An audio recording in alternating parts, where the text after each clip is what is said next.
नमस्कार दोस्तों, इस ऑडियो पुस्तक श्रृंखला में आपका स्वागत है। आज हम एक ऐसी किताब के बारे में बात करने जा रहे हैं जिसने चीनी भाषा के साहित्य में एक अलग ही मुकाम हासिल किया है। यह किताब है ताइपेई लोग यानी।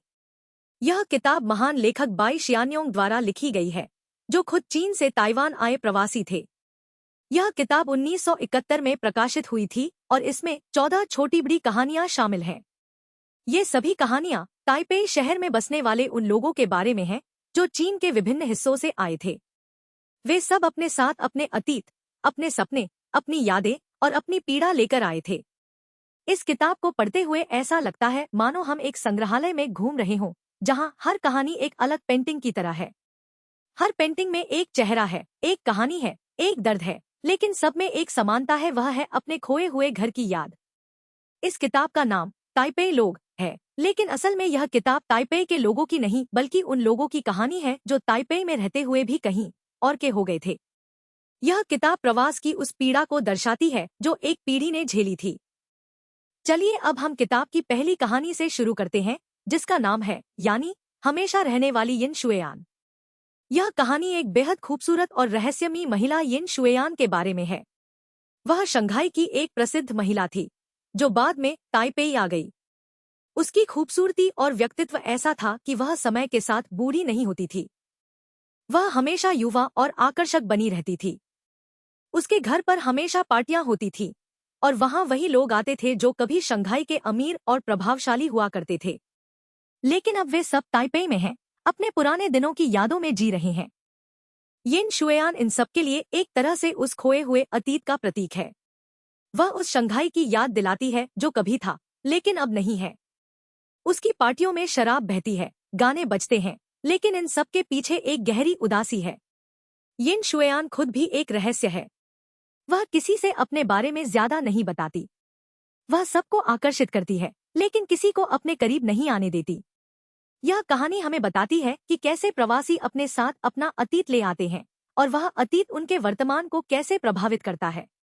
दूसरी कहानी है यानी हरी घास का एक गुच्छा। यह कहानी एक युवा लड़की के बारे में है जो एक पायलट से शादी करती है। यह समय चीन के गृह युद्ध का है। पायलट को युद्ध में जाना होता है और वह वापस नहीं लौटता। लड़की विधवा हो जाती है। बाद में वह ताइपेई आ जाती है और वहां एक अमीर बूढ़े से शादी कर लेती है, लेकिन उसके मन में हमेशा अपने पहले पति की याद बनी रहती है। वह उस हरी घास के गुच्छे की तरह है जो उसने अपने पति को दिया था। वह घास सूख जाती है लेकिन यादें नहीं मिटती। यह कहानी युद्ध और प्रवास के कारण टूटे रिश्तों की पीड़ा को दर्शाती है। तीसरी कहानी है यानी साल का अंत। यह एक बूढ़े सैनिक की कहानी है जो चीन के गृह युद्ध में लड़ा था। अब वह ताइपेई में रहता है और नए साल की पूर्व संध्या पर अपने एक पुराने साथी से मिलने जाता है। वह शराब पीता है, पुरानी बातें करता है और अपने साहसिक कारनामों को याद करता है, लेकिन उसकी बातों में एक अजीब सी खोखलापन है। वह अपने अतीत में जी रहा है और वर्तमान उसे कुछ नहीं दे पाया है। यह कहानी उन सैनिकों की दुर्दशा को दिखाती है जिन्होंने अपना सब कुछ खो दिया और अब केवल यादों के सहारे जी रहे हैं। चौथी कहानी है यानी मैडम जिन की आखिरी रात। यह कहानी एक बूढ़ी नर्तकी के बारे में है जो ताइपेई के एक नाइट क्लब में काम करती है। वह अपनी जवानी के दिनों को याद करती है जब वह शंघाई में एक प्रसिद्ध नर्तकी हुआ करती थी। अब वह बूढ़ी हो गई है और उसे एक ऐसे आदमी से शादी करनी है जो उसे पसंद नहीं है, लेकिन उसके पास कोई और विकल्प नहीं है। यह कहानी एक महिला के जीवन की कड़वी सच्चाई को दिखाती है, जिसने अपनी जवानी और खूबसूरती को बेचकर जीवन गुजारा और अब बुढ़ापे में उसे उसी का मूल्य चुकाना पड़ रहा है। पांचवी कहानी है यानी खून जैसे लाल गुलाब के फूल। यह कहानी एक बुजुर्ग महिला के बारे में है जो ताइपेई में अपने बेटे के साथ रहती है। वह अपने पति की याद में पागल सी हो गई है जो चीन में मारा गया था। वह हर दिन अपने बगीचे में लाल गुलाब के फूल लगाती है और उन्हें अपने पति का खून समझती है। यह कहानी मानसिक पीड़ा और प्रेम की उस गहराई को दिखाती है जो मौत के बाद भी खत्म नहीं होती। छठी कहानी है यानी पुरानी यादों का गीत। यह कहानी एक बूढ़ी नौकरानी के बारे में है जो ताइपेई में एक पुराने परिवार के लिए काम करती है। वह परिवार कभी चीन में बहुत अमीर हुआ करता था, लेकिन अब ताइपेई में वे गरीबी में जी रहे हैं।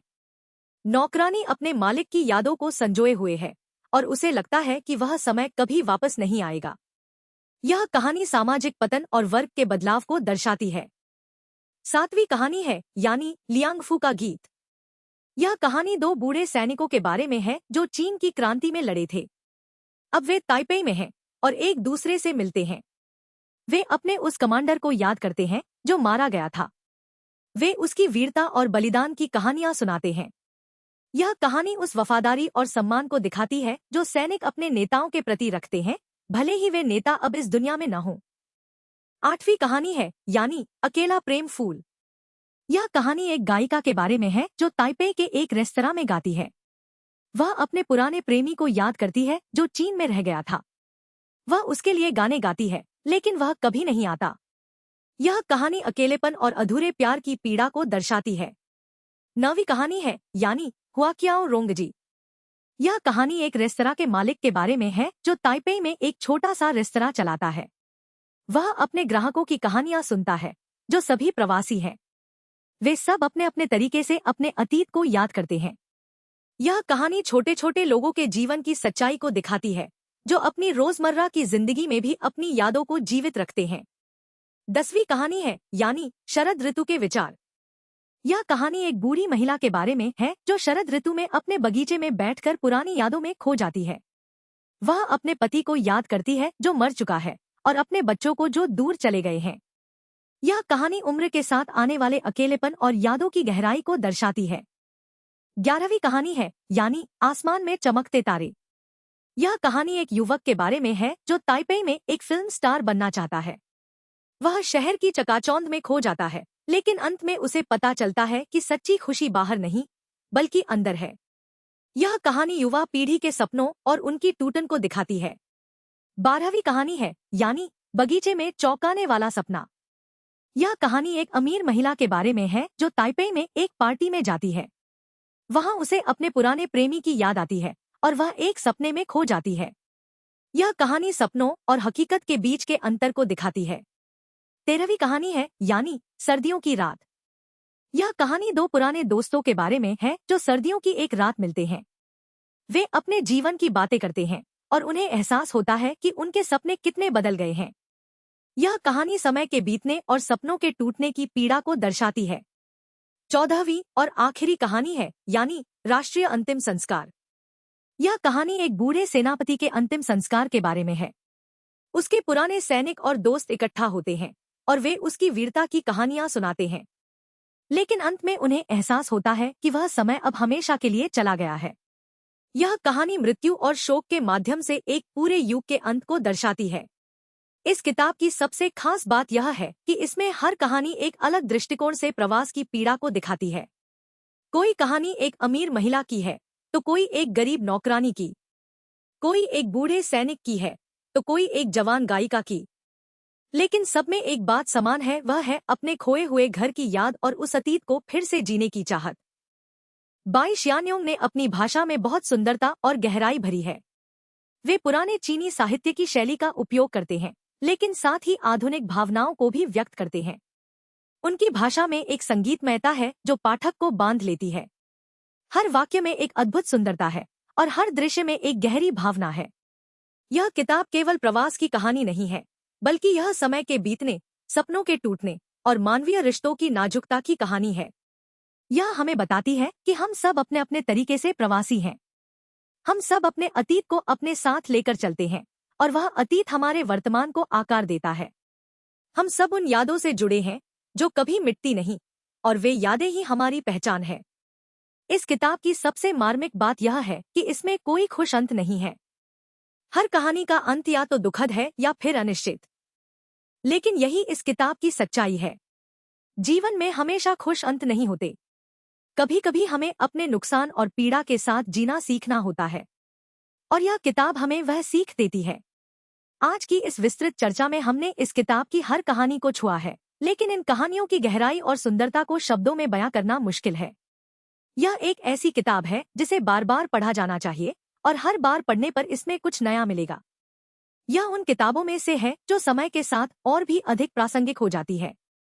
मुझे उम्मीद है कि इस ऑडियो पुस्तक के माध्यम से आप सभी ने इस किताब की गहराई को समझा होगा।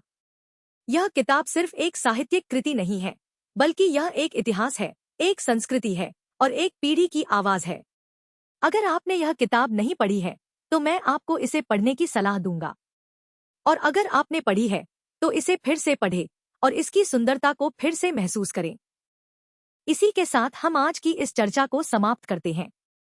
अगर आपको यह सामग्री पसंद आई हो, तो कृपया लाइक करें, शेयर करें और हमारे चैनल को सब्सक्राइब करें। हम जल्द ही एक और शानदार किताब की गहरी व्याख्या लेकर आएंगे। तब तक के लिए अपनी किताबों के साथ जुड़े रहें और अपनी यादों को संजोए रखें। धन्यवाद।